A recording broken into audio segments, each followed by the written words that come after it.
এতদিনে বোধোদয় হল শিক্ষা উপদেষ্টা ওয়াহিদুদ্দিন মাহমুদ। দেশের শিক্ষা প্রতিষ্ঠানগুলোতে মৌলবাদীদের একের পর এক ব্যবচ্ছেদের পর অবশেষে হুঁশ হয়েছে তার। মঙ্গলবার পূর্বাঞ্চলে ব্র্যাক বিশ্ববিদ্যালয়ের ১৬তম সমাবর্তনে দেওয়া বক্তৃতায় অন্তর্বর্তী সরকারের এই উপদেষ্টা শিক্ষা প্রতিষ্ঠানে ঘটে যাওয়া সাম্প্রতিক ঘটনায় আক্ষেপ জানিয়েছেন। এ যেন বিপন্ন হওয়ার পর সংরক্ষণের আয়োজন। খুলনা বিশ্ববিদ্যালয়ের প্রশাসনিক ভবন সহ কয়েকটি হলের নাম পরিবর্তনের ঘটনায় উপদেষ্টা ওয়াহিদুদ্দিন নাকি মর্মাহত। এদিন তিনি বলেছেন, আমরা ছেলেবেলা থেকে জগদীশচন্দ্র বসুর গল্প শুনেছি। খুলনা বিশ্ববিদ্যালয়ে জগদীশচন্দ্র বসু তার মতো বিজ্ঞানীর নামে করা ভবন স্থাপনা ছিল, সেগুলোর নাম পরিবর্তন করেছে। আচার্য প্রফুল্লচন্দ্রের নামে স্থাপনা ছিল, তার পাশাপাশি আরো কয়েকজনের নামে করা স্থাপনার নামও বদলানো হয়েছে। এটি আমাকে মর্মাহত করেছে। ওয়াহিদুদ্দিন বলেন, জগদীশচন্দ্র বসুর নামে করা ভবনের নাম পাল্টানো হবে, এটা কল্পনার বাইরে।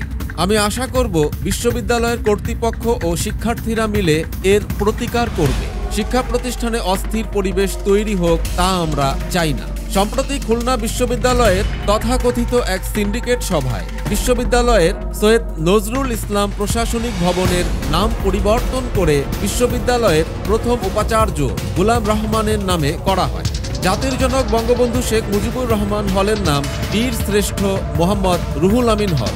বঙ্গমাতা ফজিলাতুন্নেসা মুজিব হলের নাম বিজয় ২৪ হল। সত্যেন্দ্রনাথ বসু একাডেমিক ভবনের নাম একাডেমিক ভবন ১। জগদীশচন্দ্র বসু একাডেমিক ভবনের নাম একাডেমিক ভবন ২। কবি জীবনানন্দ দাশ একাডেমিক ভবনের নাম একাডেমিক ভবন ৩।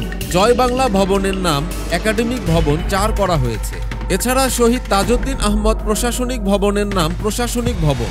শহীদ বুদ্ধিজীবী ডাক্তার আলিম চৌধুরী চিকিৎসা কেন্দ্রের নাম খুলনা বিশ্ববিদ্যালয় মেডিকেল সেন্টার। সুলতানা কামাল জিমনেশিয়ামের নাম খুলনা বিশ্ববিদ্যালয় জিমনেশিয়াম।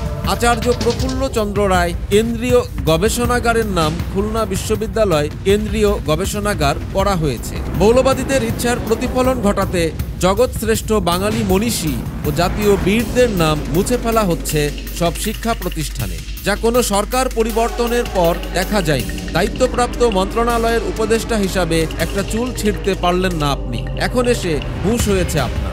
কতটা নির্লজ্জ ও আত্মমর্যাদাহীন হলে একথা বলতে পারেন ওয়াহিদুদ্দিন মাহমুদ?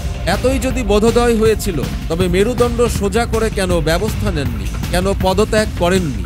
এইসব প্রশ্নের জবাব একদিন দিতে হবে আপনাদের। প্রিয় দর্শক, সমকালীন সব চমৎকার খবর ও বিশ্লেষণ দেখতে সাবস্ক্রাইব করুন আমাদের চ্যানেলটি।